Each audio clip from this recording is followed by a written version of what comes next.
జిల్లా ఆముదాల వలస నియోజకవర్గం అన్ని రంగాల్లో అభివృద్ధి పదంలో ఉండాలన్నదే తన అభిమతమని ఏపీ శాసన సభాపతి తమ్మినేని సీతారాం అన్నారు. నియోజకవర్గంలో వివిధ లేఅవుట్లలో 8,978 గృహాలు నిర్మాణంలో ఉన్నాయని, అర్హులైన వారికి వాటిని మంజూరు చేసినట్లు పేర్కొన్నారు. ఆ లేఅవుట్లలో పనులు పూర్తి చేసిన ఇండ్లను సభాపతి ప్రారంభించారు.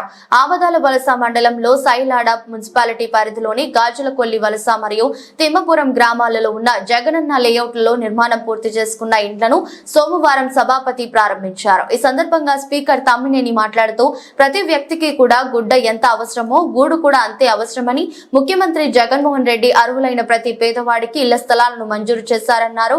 ఈ కార్యక్రమంలో స్థానిక నాయకులు దాసు నాయుడు, గోవిందరావు, మొండేటి కూర్మారావు, సంపతి రావు, రామారావు, మెట్ట చక్రధర్, పిఏసిఎస్ అధ్యక్షులు గురుగుబెల్లి శ్రీనివాసరావు తదితరులు పాల్గొన్నారు. అద్భుతమైనటువంటి రికార్డు సృష్టించారు. ఇన్ని సంక్షేమ కార్యక్రమాలతో పాటు దేశమంతా ఈ సర్వే జరిపి ఉన్నటువంటి వాస్తవాలను వెలికితీసి అవి నాడు మనకిస్తున్నారు.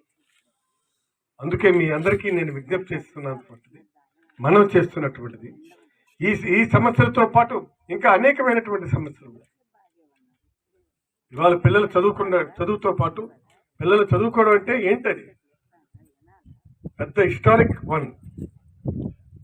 ఆ స్కూళ్ళకి వెళ్తే మనం ఆశ్చర్యపోతాం. ఇవాళ ఇంతకుముందు మన స్కూల్ ఉండేది, ఇవాళ ఉంది మన స్కూల్. చూశారు కదా, ఆ స్కూల్ చక్కగా ఉండాలి. ఇవాళ బెంచెస్ కానీ, లేదు డిజిటల్ క్లాస్ రూమ్ కానీ, లేదు టాయిలెట్స్ కానీ, లేదు అలాగే ఇవి మన చేతికి ఇస్తారు ల్యాప్టాప్స్ కానీ, ఇవన్నీ ఇస్తున్నారు పిల్లలకి. ఇంగ్లీష్ నేర్చుకోండి. మీరు ఇంగ్లీష్ నేర్చుకోకపోతే మనకి సమాజం క్షమించదు, యాక్సెప్ట్ చేయదు. అంటే మనం తెలుగు చదువుకుంటే తెలుగు ఇక్కడే ఉంటాం. కానీ రేపు మరొక రాష్ట్రంలో, ఇంకొక రాష్ట్రంలో ఆ ఇంగ్లీష్ భాషతో మనం ఫేస్ చేయాలంటే ప్రాబ్లం అవుతుంది. అందుకే అమెరికాలోనైనా, ఇంగ్లాండ్లోనైనా, జర్మనీలోనైనా మన కుర్రాడు వెళ్ళి చదువుకునే పరిస్థితి, అక్కడ ఇంటర్వ్యూ ఫేస్ చేయాలంటే ఖచ్చితంగా ఆంగ్లం చదివి తీరాల్సిందే. ఇవాళ అంతర్జాతీయ స్థాయిలో మన పిల్లలు వెళ్ళి పార్టిసిపేట్ చేసి ఈనాడు విజయవంతులుగా తిరిగి వస్తే ఎంతో గర్వపడింది దేశం. మీకు మనం చేస్తున్నాను నేను. వీటన్నిటికీ మనం ఖచ్చితంగా ఎప్పుడు మనం ఊహించినటువంటి కళ్ళలో ఆంగ్ల మీడియం మనకు వస్తుంది.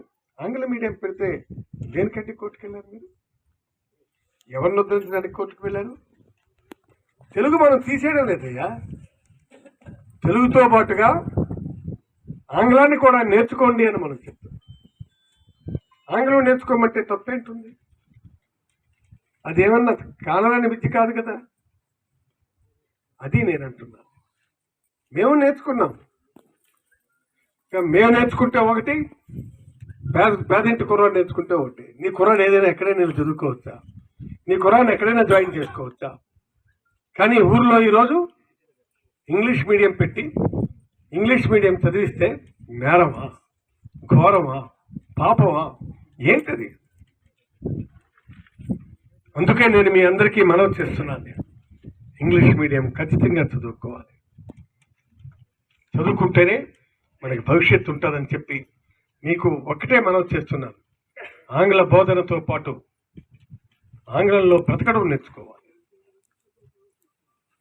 అందుకు ఇవన్నిటినీ కూడా మనం పరిగణలోకి తీసుకొని మనం ఒక అడుగు ముందుకేసి ఆయన పెడుతున్నటువంటి సంక్షేమ కార్యక్రమాలను అమలు చేసి మనం 10 మంది కంటే మన పిల్లాడు, మన కుటుంబ సభ్యులు ఒక అడుగు ఎత్తులో ఉన్నారంటే అది మనందరికీ గర్వకారణమే కదా.